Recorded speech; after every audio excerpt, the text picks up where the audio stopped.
आप पूरी दुनिया में कहीं पर भी चले जाइए, आपको कुछ किताबी कीड़े मेरी तरीके से ज़रूर मिल जाएंगे जिनको किताबें पढ़ने का शौक़ होता है। पर समस्या वाली बात यह है कि हर व्यक्ति के पास लाइब्रेरी नहीं होती, आसपास लाइब्रेरी नहीं होती है जहां पर जाकर वो किताबें पढ़ सके।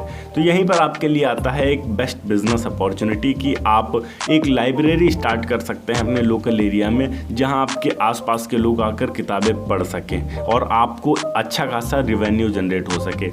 आज की इस वीडियो में हम जानने वाले हैं कि अगर आप एक लाइब्रेरी स्टार्ट करते हैं तो इसमें कितना इन्वेस्टमेंट आपका लगता है और उसके बाद आप लगभग कमा कितना सकते हैं, एक बंदा कितने पैसे तक देता है किताब पढ़ने के लिए, ऐसी बहुत सारी चीज़ें। तो इस वीडियो को अंत तक ज़रूर देखिएगा। हेलो एंड वेलकम फ्रेंड्स, मेरा नाम है अनूप सिंह और आप देख रहे हैं आपका अपना YouTube channel. So let's get started. देखिए, सबसे पहले हम बात करें कि आप लाइब्रेरी स्टार्ट कहाँ करेंगे। लाइब्रेरी स्टार्ट करने के लिए आपको ऐसे लोकेशन का ध्यान रखना है जहाँ पर आसपास आवाज़ बहुत ज़्यादा ना हो। अगर हम हाई नॉइस एरिया की बात करें तो उनमें बस स्टैंड, रेलवे स्टेशन या फिर एयरपोर्ट, ये कुछ ऐसे एरियाज़ हैं जहाँ पर आपको बहुत ज़्यादा आवाज़ें सुनने को मिलेंगी और ऐसे एरिया में लाइब्रेरी बिल्कुल भी सही नहीं होता है। लाइब्रेरी को एक शांत माहौल चाहिए। आप किसी बड़े यूनिवर्सिटी या कॉलेज के आसपास इसे स्टार्ट कर सकते हैं। अगर यूनिवर्सिटी कॉलेज आपके आसपास नहीं है तो आप अपने आसपास कोई बड़ा कोचिंग सेंटर है उसके आसपास स्टार्ट कर सकते हैं, या कोई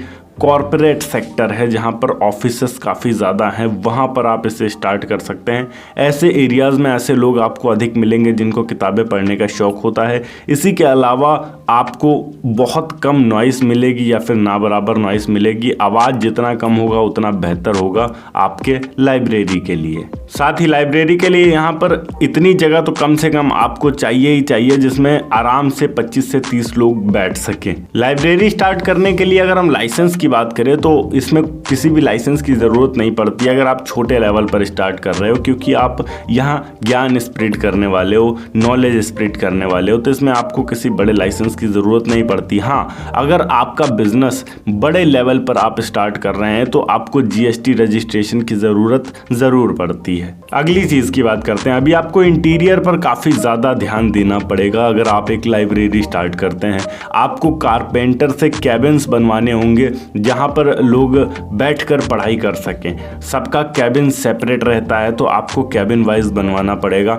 इसी के अलावा आपको चेयर्स खरीदनी पड़ेंगी। उन कैबिन्स में आपको लाइट की व्यवस्था करनी पड़ेगी। आपको एक बल्ब लगाने का होल्डर उसमें देना पड़ेगा, ऑन ऑफ का स्विच देना पड़ेगा। इसी के अलावा उसमें आपको एक सॉकेट का ऑप्शन देना पड़ेगा। अगर कोई व्यक्ति आता है अपना चार्जर लेकर तो वो वहाँ लगा सके, अगर कोई लैपटॉप लाता है तो वो वहाँ चार्जिंग के लिए लगा सके। तो आपको इतनी इलेक्ट्रिसिटी की सुविधा तो उसके अंदर देनी पड़ेगी। और इसी के अलावा आपको ऊपर पंखा लगाना पड़ेगा, नीचे मैट बिछा सकते हैं आप ताकि आपका इंटीरियर और ज़्यादा बेहतर लगे। बाकी आपके ऊपर डिपेंड करता है कि आप कितना बेहतर इंटीरियर उसका कर पाते हैं। अब एक बड़ा पॉइंट ये आता है कि हमें किताबें कौन कौन सी खरीदनी होंगी इसे स्टार्ट करने के लिए। किताबें पूरी तरीके से डिपेंड करता है कि आपका एरिया कैसा है। अगर आप किसी स्कूल के बाहर इसे स्टार्ट कर रहे हो तो स्कूल वाली किताबें आपके पास होनी चाहिए। अगर कॉलेज के बाहर हो तो उन कॉलेज में जो कोर्सेस अवेलेबल हैं उन कोर्सेस की किताबें होनी चाहिए। अगर कोचिंग सेंटर के बाहर हैं तो उन कोचिंग सेंटर में जो चीज़ों की पढ़ाई की जाती है उनसे रिलेटेड सारी पुस्तकें आपके पास होनी चाहिए। कॉरपोरेट एरिया में है तो वहाँ के लोगों के हिसाब से किताबें आपके पास होनी चाहिए। अधिकतर वहाँ आपको rich dad poor dad, financial जितनी रिलेटेड किताबें होती हैं, इन किताबों की रिक्वायरमेंट अधिक होती है।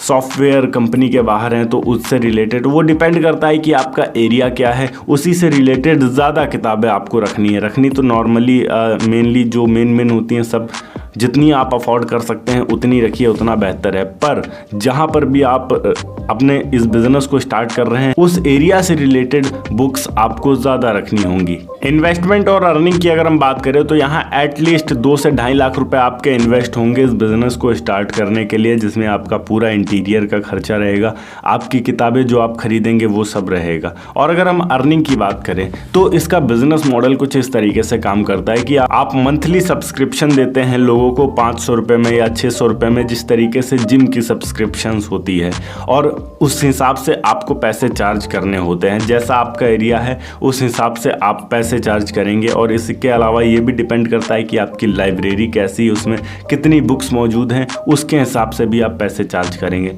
फिर भी मिनिमम यहाँ बात करें तो 500 से 600 रुपये समथिंग मंथ का रहता है। और अगर कोई व्यक्ति पुस्तक घर लेकर जाना चाहे पढ़ने के लिए तो उससे आप सिक्योरिटी चार्ज लेते हैं, पूरे पैसे उससे ले लेंगे और उसके बाद जब वो किताब आपको वापस करने आएगा पढ़ने के बाद, तब आप उसमें अपना किराया काट कर किताब ले लेंगे और पैसे बचे हुए उसे वापस दे देंगे। तो यहाँ अगर हम 500 के हिसाब से भी रखें और 50 व्यक्तियों ने आपके पास सब्सक्रिप्शन ले रखा है तो आपके बनते हैं 25,000 रुपये, जिसमें अगर हम इलेक्ट्रिसिटी कॉस्ट और अदर चार्जेस 5,000 निकाल देते हैं तो आप 20,000 रुपये समथिंग मंथ का आसानी से बचा लोगे इस बिज़नेस को स्टार्ट करने में। बाकी अगर आप बड़े लेवल पर इसे स्टार्ट कर रहे हो और ज़्यादा लोग आपके पास हैं तो आप और भी ज़्यादा अर्निंग कर सकते हो। ओके गाइस, ये थी एक छोटी सी वीडियो कि किस तरीके से आप लाइब्रेरी के बिजनेस को स्टार्ट कर सकते हैं। अगर वीडियो अच्छी लगी हो तो वीडियो को लाइक करके चैनल को सब्सक्राइब जरूर कर दीजिएगा। मैं मिलता हूँ आपको नेक्स्ट वीडियो में एक नए टॉपिक के साथ। तब तक के लिए जय हिंद, वंदे मातरम।